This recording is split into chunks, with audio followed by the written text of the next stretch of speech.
Chapter 2309 moon fragments. King Arthur के शब्दों में एक अजीब सी शांति और आत्मविश्वास झलक रहा था। कई महीनों तक चले अंडरवाटर एक्सपेडिशन के बाद उसे प्राचीन सभ्यता के खंडहरों तक पहुंच मिली और वहां उसने कई रहस्यमयी खजाने खोज निकाले।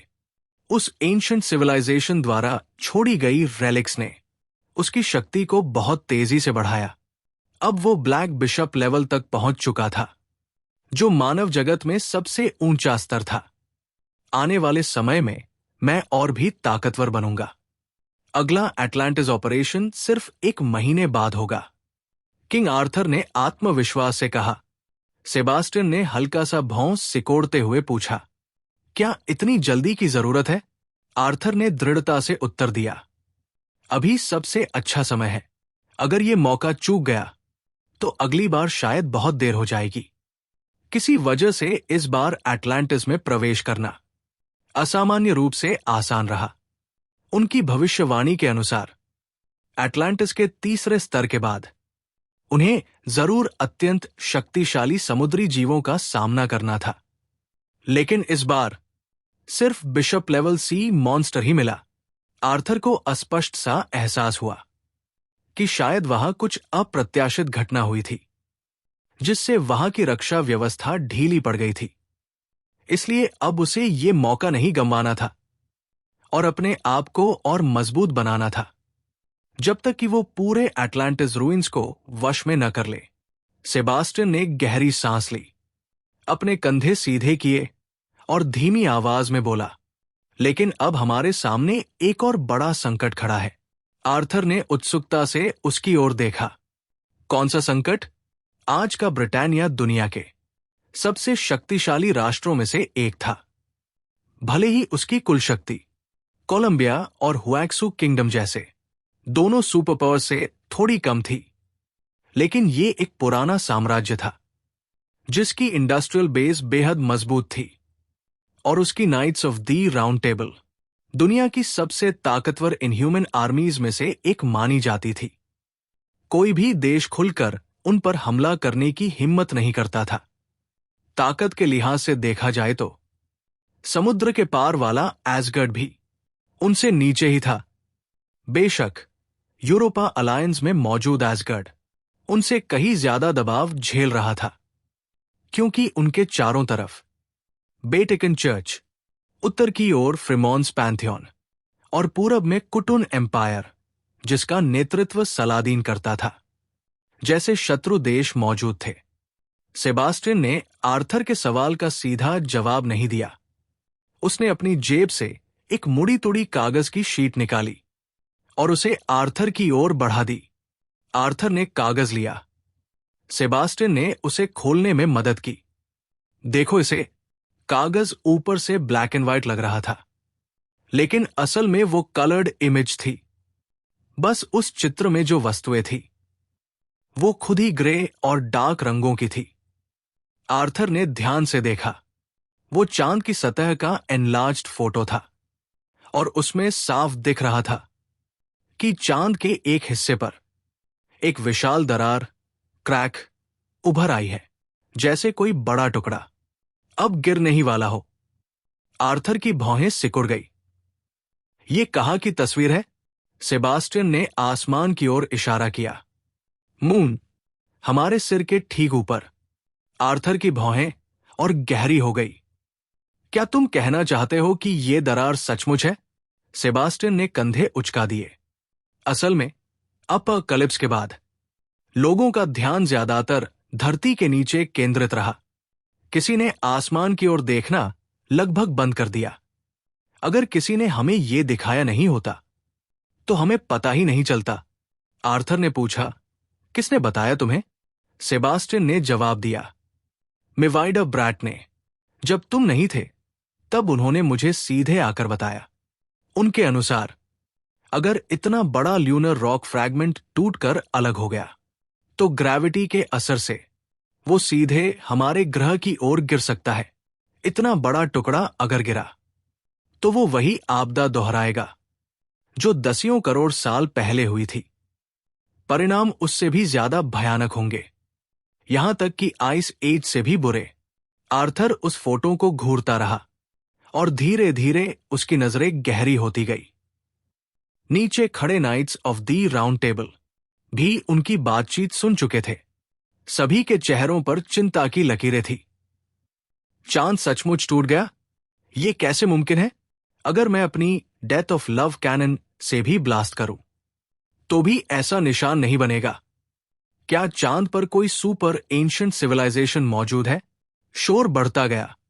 तभी मर्लिन आगे बढ़ा, आर्थर और सेबास्टियन के पास आया और फोटो पर एक नजर डाली। सिर्फ एक झलक देखते ही उसने कहा, यह दरार बाहर से नहीं आई लगती, ये अंदर से फटी है। आर्थर ने उसकी ओर देखा। मतलब तुम कहना चाहते हो कि चांद के अंदर कोई एंशिएंट सिविलाइजेशन है, पर वो खुद अपने चांद को क्यों नष्ट करेगी? मर्लिन ने आंखें झुका ली, धीरे से 2 गहरी सांसें ली और फिर बोला, क्या यह मुमकिन है कि चांद के अंदर जो सील किया गया कुछ है वो अब मुक्त होने वाला है? यह सुनते ही किंग आर्थर की आंखों में तनाव भर गया।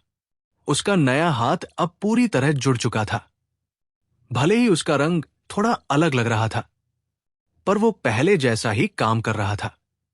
उसने अपनी मुट्ठी कसी और भारी स्वर में कहा, क्या तुम कहना चाहते हो कि मून पर कोई जाइंट गॉड्रिक मौजूद है? अब जब इतिहास के सत्य धीरे धीरे सामने आ रहे थे तो दुनिया की कई शक्तियों ने द्रिक क्लैन के साथ प्राचीन दैत्यों की कथा सुनी थी। ऐसे दैत्य जो जीवित रहने के लिए कुछ भी निगल सकते थे। वो मिट्टी खा सकते थे, लावा पी सकते थे, यहां तक कि गहरे समुद्र के अंधेरे में सील होकर भी हमेशा जीवित रह सकते थे। यहां तक कि क्रिएटर भी उनका संपूर्ण विनाश नहीं कर पाया था। अरबों वर्षों के बाद उस जाति के साथ सबसे शक्तिशाली दैत्य पूरे मटीरियल वर्ल्ड के लिए जीवित भयावह सपने बन चुके थे। अगर वो फिर से जाग उठे तो कोई भी जाति उनका सामना नहीं कर पाएगी।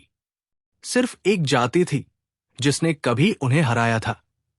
यह क्लैन, एक एंशिएंट गॉड लेवल सिविलाइजेशन, पर वो भी सिर्फ उन्हें सील कर पाई। मार नहीं सकी। बाद की जातियां उन्हें खत्म नहीं कर पाई, बल्कि धीरे धीरे खुद ही नष्ट हो गई। कुछ लोग मानते हैं कि मास एक्सटिंक्शन वास्तव में क्रिएटर का ही प्रयास था, जिससे वो ड्रग्स को रोक सके। बाकी सारी जातियां उस दौरान बलिदान बन गई। आर्थर ने गंभीर स्वर में कहा, मैंने सुना था कि होली सी ने पहले एक सीलिंग ऑपरेशन चलाया था और उन्होंने 7 डेडली सिंस में से एक, मैमन, को सील करने में सफलता पाई थी। मतलब ये कि सारे 7 डेडली सिंस अभी पूरी तरह मुक्त नहीं हुए हैं। हमें अब भी उन्हें सील करने का मौका है ना? सेबास्टियन ने ठंडी सांस छोड़ी। कौन जानता है आर्थर, इतिहास अब खंडित हो चुका है। हम सिर्फ मिथोलॉजी के टुकड़ों से ही अनुमान लगा सकते हैं, पर सच्चाई यह है कि हमारे पास और कोई रास्ता नहीं है, क्योंकि अगर हम असफल हुए तो इसकी कीमत न तुम चुका सकोगे न मैं। ब्रिटानिया ने पहले से कोई अंडरग्राउंड शेल्टर्स नहीं बनाए थे, और जो शैलो शेल्टर्स कुछ 1000 मीटर नीचे बनाए गए थे वो भी इस तरह के मीटियोर इंपैक्ट के सामने बिल्कुल बेकार थे। क्या मैं इस चैप्टर के लिए भी मंगा स्टाइल इमेज प्रॉम्प्ट्स हर सीन के लिए बनाओ भाई, जैसे पहले बनाते हैं? Arthur, Merlin, Sebastian round table knights के साथ सिनेमैटिक फ्रेम्स में चैप्टर 2310 चांद के टुकड़े भाग 2। किंग आर्थर ने सेबास्टियन की ओर देखा। टोंग ऑर्गेनाइजेशन ने क्या कहा? सेबास्टियन ने उसकी आंखों में देखकर कहा, फिलहाल इंसानों के बीच की दुश्मनी को एक तरफ रख देते हैं और बाकी देशों की इनह्यूमन ऑर्गेनाइजेशंस के साथ मिलकर इस आपदा को रोकने की कोशिश करते हैं।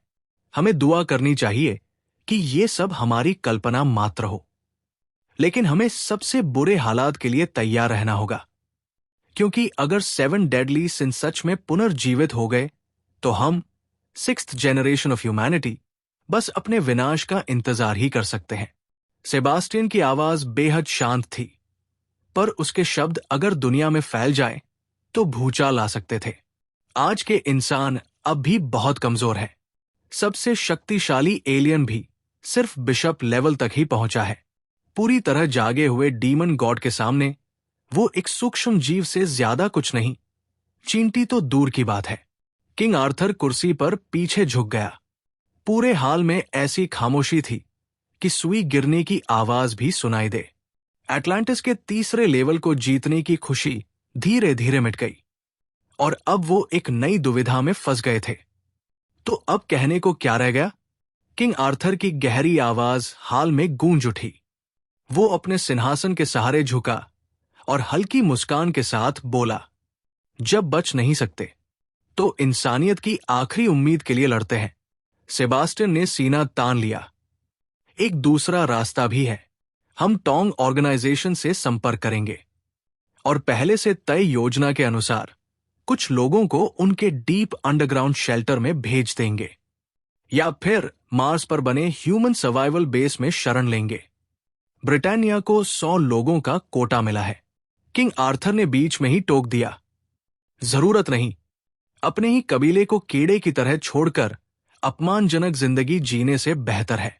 मैं, किंग आर्थर, योद्धा की तरह मरना पसंद करूंगा।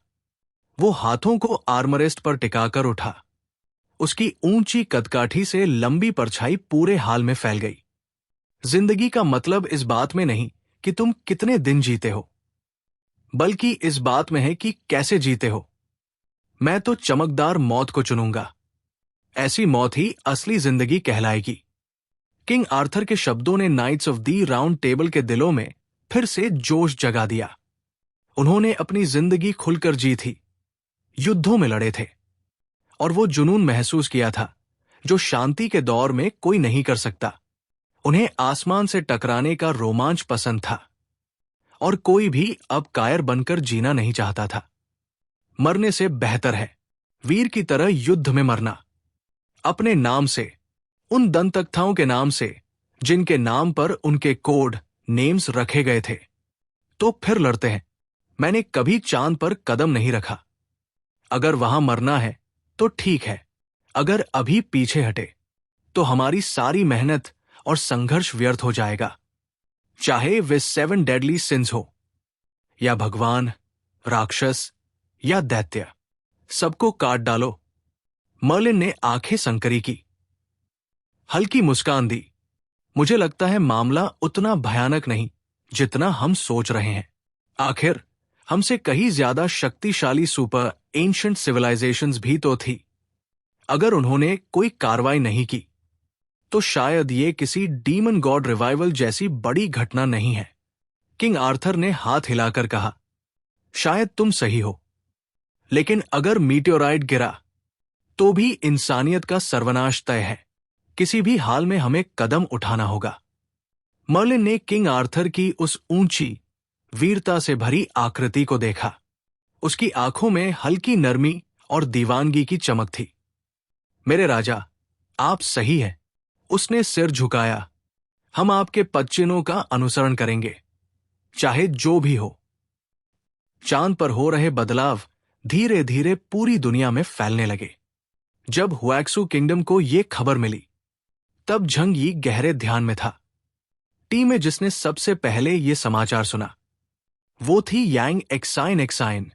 अब सभी जानते थे कि झंग यी की टीम में यांग एक्साइन एक्साइन ही दिमाग थी। हर बड़ी स्थिति में वही झंग यी को सही सलाह देती थी। यांग एक्साइन एक्साइन ने खबर देखी, बस भौहें उठाई। चांद फट गया। उसने मी हुएड से कहा, जो संदेश लाया था, धन्यवाद याद दिलाने के लिए। मैं इस विषय पर हुंदून को सूचित कर दूंगी। लेकिन कॉल खत्म होने के बाद उसके चेहरे पर जरा भी घबराहट नहीं थी।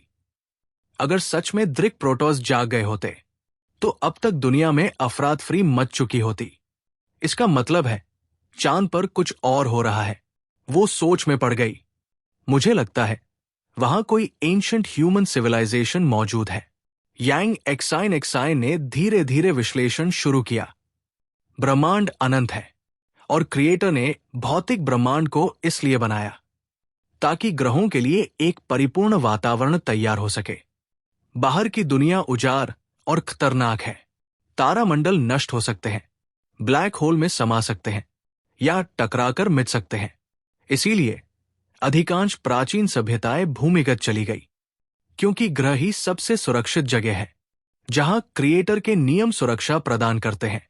तो चांद भी इंसानों द्वारा बनाया गया होगा।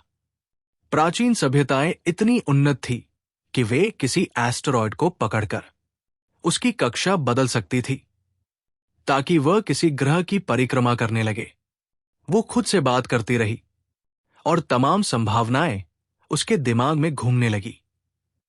मामला इतना डरावना नहीं है, लेकिन अगर वो दरार बढ़ती गई तो चांद का टुकड़ा पृथ्वी पर गिर सकता है। वो सच में परेशानी होगी। वो जरा भी घबराई नहीं, क्योंकि ऐसे मामलों में घबराना किसी काम का नहीं होता। और अगर सच में चांद टूटकर गिरा भी तो वे वुलुयन एम्पायर के अंडरग्राउंड रेफ्यूज बेस में शरण ले सकते हैं। वो जगह पृथ्वी की सतह से 20,000 मीटर नीचे है और उसके नीचे 40,000 मीटर की गहराई पर छोटे छोटे रेफ्यूज स्पेसेस बने हैं। वहां पहुंच गए तो मीटियोराइट इंपैक्ट की चिंता नहीं रहेगी। यांग एक्साइन ने हर संभावना सोच ली थी, इसलिए उसे कोई जल्दबाजी नहीं थी। चलो, जब तक मेरा भाई ध्यान से बाहर आता है मैं उसे ही निर्णय लेने दूंगी। कितना दिलचस्प हो गया है ये सब। उसके चेहरे पर उत्साह की मुस्कान आई और उसकी आंखों में काले रत्न जैसी चमक झिलमिलाई। सच में बहुत दिलचस्प। लू केरन की प्रयोगशाला में वो इन दिनों बेहद व्यस्त थी। ज्यादातर समय उसे मैकेनिकल लाइफ फॉर्म्स की मरम्मत करवानी होती थी। हालांकि वो खुद मरम्मत नहीं करती थी, बल्कि इंजीनियरिंग मैकेनिकल लाइफ फॉर्म से ही करवाती थी। उसे बस पूरी प्रक्रिया पर नजर रखनी होती थी। इसके अलावा उसे वुलुयन एम्पायर से इकट्ठी की गई एडवांस्ड टेक्नोलॉजीज को एकीकृत करना भी था। लू केरन को यह काम बेहद पसंद था। वो झू कीर और यांगसिया से अपनी थकान मिटाने में मदद लेती थी ताकि दिन रात काम जारी रख सके। फिर एक दिन उसकी इंजीनियरिंग यूनिट से उसे एक चौंकाने वाला संदेश मिला। चैप्टर 2311 चांद के टुकड़े। एक्साइन, मेरा भाई कहाँ है? लू केरन एक बॉक्स पकड़े तेजी से दौड़ती आई और रास्ते में यांग एक्साइन से टकराई। यांग एक्साइन ने उसकी उतावली और चिंतित शक्ल देखी और हैरानी से पूछा, क्या हुआ? मैंने बहुत कम बार तुम्हें इतना घबराया हुआ देखा है। लू केरन ने हाथ में पकड़ा काला बॉक्स उठाकर उत्साहित स्वर में कहा, तुम्हें याद है ना, फ्रीमॉन्स के खंडहरों में हमें जो काला बॉक्स मिला था? आखिरकार मैंने उसका डेटा क्रैक कर लिया है। जब वे फ्रीमॉन्स गए थे तब कैंग युअन ट्राइब वहां यह ट्राइब के अवशेषों की खुदाई कर रहा था। उसी जगह झंग यी को भी एक अजीब सा क्षेत्र मिला था, एक ऐसा घर जो किसी विशेष पदार्थ से बना था, जिसके अंदर एक विशाल प्रतिमा थी। और वही एक स्पेशल ब्लैक बॉक्स भी मिला था जो किसी मेमोरी डिवाइस जैसा दिखता था। झंग यी भी उस समय उसे समझ नहीं पाया, इसलिए उसने वो बॉक्स लू केरन को दे दिया था और कहा था कि उसे धीरे धीरे डीकोड करे। आधे साल से ज्यादा बीत चुका था और झंग यी तो इस घटना को लगभग भूल ही गया था। पर इस पल लू केरन के इंजीनियर्स ने उस ब्लैक बॉक्स का डेटा आखिरकार डेसिफर कर लिया। जैसे ही उसने जानकारी देखी वो सीधा झंग यी को ढूंढने भागी, क्योंकि उसमें दर्ज सूचना बहुत ज्यादा महत्वपूर्ण और विस्फोटक थी। यांग एक्साइन जानती थी कि झंग यी इस समय झेंग लो के साथ हुई लड़ाई पर आत्मचिंतन में था। वो चाहता था कि अपने प्रतिद्वंद्वी से सीखकर अपनी ताकत और अपनी स्पेशल एबिलिटीज को और गहराई से समझ सके। भाई अभी तक बाहर नहीं आए, पहले मुझे बताओ क्या हुआ है। दोनों के बीच गहरा विश्वास और दोस्ती थी, इसलिए लू केरन ने बिना झिझक के यांग एक्साइन के सामने ब्लैक बॉक्स खोला। इस ब्लैक बॉक्स में दरअसल एंशिएंट सिविलाइजेशंस की जानकारी का एक वीडियो रिकॉर्डिंग है, जो उस कमरे के मालिक ने अपनी मृत्यु से पहले रिकॉर्ड की थी। दोनों ने कमरे में होलोग्राफिक प्रोजेक्शन शुरू किया। स्क्रीन पर एक इंसान दिखाई दिया। वो यह ट्राइब का सदस्य था जो लगभग मनुष्य जैसा ही दिखता था। वो साधारण लग रहा था, लिंग जैसे शक्तिशाली योद्धाओं से बिल्कुल अलग, ज्यादा किसी वैज्ञानिक या शोधकर्ता जैसा। नमस्ते भविष्य के बुद्धिमान प्राणियों। जब तक तुम ये वीडियो देख रहे होगे, मैं मर चुका हूंगा और यह ट्राइब का विभाजन अब अपरिवर्तनीय हो चुका होगा। मेरा नाम हेकैंग है। मैं यह ट्राइब का वो सदस्य हूं जिसने आधिकारिक जनमत संग्रह के बाद यह निर्णय लिया कि मैं अपने भौतिक शरीर को त्याग कर इंफॉर्मेशनल लाइफ फॉर्म में रूपांतरित होकर भी मानव के रूप में जीवित रहूंगा। हेकैंग बहुत देर तक बोलता रहा। लू केरन और यांग एक्साइन दोनों शांत होकर उसकी कहानी सुनते रहे। उसने अपने जीवन, अपने कबीले और यह ट्राइब के इतिहास की पूरी झलक बयान की। अंत में उसने बताया कि कैसे यह ट्राइब में एक भयानक विभाजन, ग्रेट स्प्लिट, हुआ था। असल में तियन्यू पैलेस में प्रवेश करने और भौतिक शरीर त्याग कर इंफॉर्मेशनल बीइंग्स बनने से ठीक पहले यह ट्राइब के भीतर भारी मतभेद हो गया था। हर कोई अपने शरीर को त्यागने को तैयार नहीं था और इसी मतभेद से 3 गुट बने। पहला गुट, असेंशन फैक्शन, यह सबसे बड़ा समूह था। उन्होंने दुनिया का सत्य समझ लिया था और कागवू के उपकरण बनकर जीना नहीं चाहा। इसलिए वे इस संसार से अलग होकर तियन्यू पैलेस में प्रवेश कर गए। दूसरा गुट, कॉन्जर्वेटिव्स, जैसे हेकैंग स्वयं, वे साधारण लोग थे। उन्हें लगता था कि अनंत जीवन नीरस है, इसलिए उन्होंने अपने भौतिक शरीर को बनाए रखते हुए एक सामान्य ये के रूप में मृत्यु को स्वीकार किया। तीसरा गुट, रैडिकल्स, वे मानते थे कि ऊपर के दोनों गुट कायर हैं। क्रिएटर द्वारा दी गई शक्तिशाली आध्यात्मिक और तकनीकी क्षमता होने के बावजूद उन्होंने द्रिग जायंट्स से लड़ने का साहस नहीं दिखाया। रैडिकल्स ने अपने शरीर नहीं छोड़े, बल्कि बाहरी संसार में रहकर ड्रग्स के विरुद्ध युद्ध जारी रखा। बाद में इन्हीं के वंशजों को यहूया ट्राइब कहा गया, यानी ये रैडिकल्स ही यहूया ट्राइब के चौथी पीढ़ी के एंजल्स बने। ये सुनकर यांग एक्साइन की आंखों में असामान्य चमक आ गई। उसकी आंखें थोड़ी चौड़ी हो गई और उसके दिल में भावनाओं का सागर उमड़ पड़ा। तो यह क्लैन पूरी तरह नष्ट नहीं हुआ। क्या वे अब भी इस दुनिया में मौजूद हैं? उसे अपनी आंखों से याद था कि यह पीपल कितने शक्तिशाली थे। यहां तक कि जायंट गॉड्रिक भी उनके तियन्यू पैलेस में घुस नहीं सकता था। और अब उस महान जाति के कुछ लोग आज भी जीवित हैं, अपने भीतर के झटके को दबाते हुए। यांग एक्साइन ने तय किया कि वो हेकैंग की कहानी पूरी सुनेगी। आगे हेकैंग ने तीनों गुटों के अंतिम भाग्य के बारे में बताया। यह पीपल की आयु बहुत लंबी होती थी। अगर मानव मापदंड पर गिने तो सामान्य शरीर वाले भी हजारों साल जी सकते थे। अपने जीवन काल में हेकैंग ने दोनों शाखाओं के अंत को अपनी आंखों से देखा। असेंशन फैक्शन ने खुद को एक पैरेलल डायमेंशन में छिपा लिया और बाहरी दुनिया की किसी भी घटना में दखल देना बंद कर दिया। जबकि रैडिकल यह पीपल में से कुछ अपनी अत्यंत उच्च आध्यात्मिक शक्ति के कारण अब भी क्रिएटर से संवाद कर सकते थे।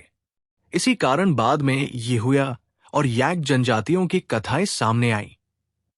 वे ड्रग्स से छिपने के लिए भूमिगत नहीं गए, बल्कि उन्होंने उस युग की अत्याधुनिक तकनीक का उपयोग कर एक गुजरते हुए एस्टेरॉयड को पकड़ लिया और उसे खींचकर ग्रह की कक्षा में ले आए। वही एस्टेरॉयड बाद में मून्स सैटेलाइट कहलाया, यानी चांद की वास्तविक उत्पत्ति। उसके बाद रैडिकल ये पीपल चांद पर बस गए। वो अपने अस्तित्व का उद्देश्य खोजते रहे और साथ ही अपने क्रिएटर कागो से किए वादे को निभाते रहे कि वे ड्रग्स की शक्ति को सीमित रखेंगे। अंत में हेकैंग ने कहा, वो ग्रह जो रात में ऊंचाई पर टंगा दिखता है, जिसका सिर्फ एक ही भाग पृथ्वी को दिखता है और जो कभी अपनी पीठ नहीं दिखाता, ऐसा इसलिए है क्योंकि रैडिकल ये पीपल चांद के पीछे वाले हिस्से पर रहते हैं। हम कॉन्जर्वेटिव्स ने न तो किसी पैरेलल यूनिवर्स में प्रवेश किया, नहीं चांद पर गए, हमने उस भूमि को अंतिम प्रणाम किया जिसने हमें जन्म दिया और पाला, अपनी मृत्यु से सैकड़ों वर्ष पहले तक। हम चांद और ड्रग्स दोनों का अवलोकन करते रहे और समय समय पर वहां रहने वाले रेडिकल्स को जानकारी भेजते रहे।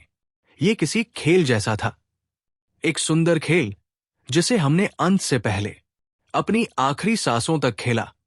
इतना कहकर हेकेंग का वीडियो समाप्त हो गया। लू केरन ने धीरे से यांग एक्साइन की ओर देखा। उसका चेहरा बाहर से शांत था, पर उसकी आंखों में गहराई तक बहता हुआ काला तूफान उसकी बेचैनी को छिपा नहीं पा रहा था। तो चांद पर जो जाती रहती है, लू केरन ने धीमे स्वर में कहा, वो दरअसल second generation god level civilization है। ये अविश्वसनीय है। प्यारे दर्शकों, प्लीज वीडियो को 800 लाइक और कमेंट जरूर करें। देखते हैं इस बार हमें कितने लाइक्स मिलते हैं। प्लीज सब्सक्राइब करें। Thank you so much.